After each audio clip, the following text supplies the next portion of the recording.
Très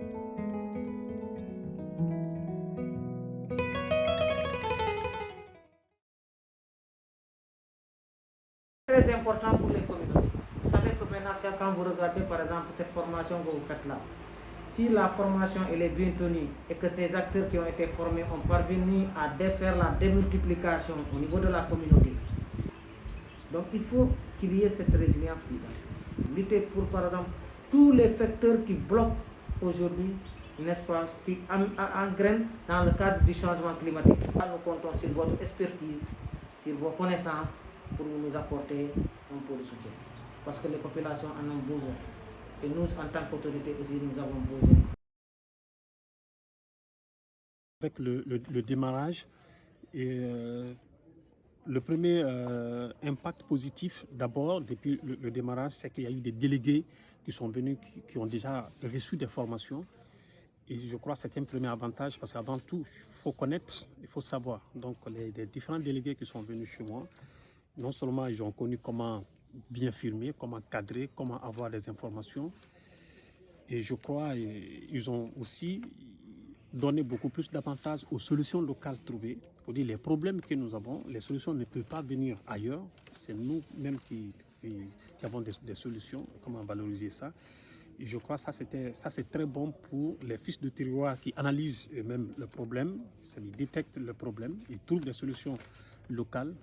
Je crois qu'avec le projet, ce présent projet, ça va nous permettre d'améliorer les solutions locales qu'on a eu à trouver et pourquoi pas apporter certaines expertises peut-être pour ces problèmes-là liés au changement climatique, parce que c'est un problème aujourd'hui qui pose beaucoup de dégâts chez nous à Damaro, malgré que Damaro est à la limite de la Guinée forestière où il pleut beaucoup.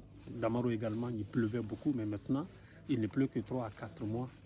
Et donc à Damaro, donc les solutions qu'on a eu à proposer, je crois, l'équipe chercheuse va essayer de voir comment est-ce qu'il faut améliorer cela. J'attends beaucoup de ces chercheuses. Et sincèrement, on a eu d'abord beaucoup de choses avec le déplacement des délégués villageois, la formation de ces délégués villageois et leur production est en corrélation vraiment avec le projet. Ça, je pense bien que ça va marcher, ça va apporter beaucoup. Nous aussi, quand nous étions dans nos villages respectifs, on a pu montrer aux habitants qui sont au niveau du village comment combattre ou comment avoir des solutions, surtout quand il y a réchauffement climatique.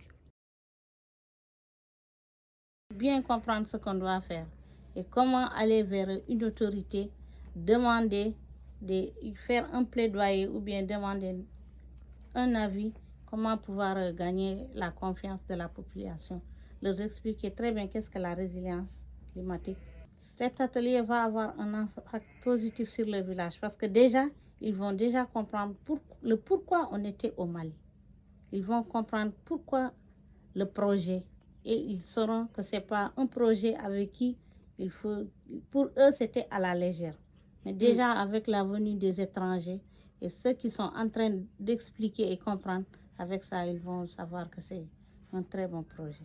Le message que j'ai à rapporter, c'est que dans cet atelier, que toute personne qui est dans cet atelier de se concentrer, de bien voir et de bien prendre les recommandations pour pouvoir améliorer nos vidéos et nos reportages et pour que le projet puisse aller en avant.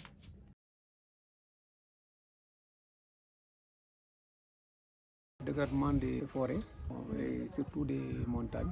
Comment lutter pour qu'il y ait moins de feux de brousse? Alors c'est une chose très importante. Et surtout ça, les feux de brousse.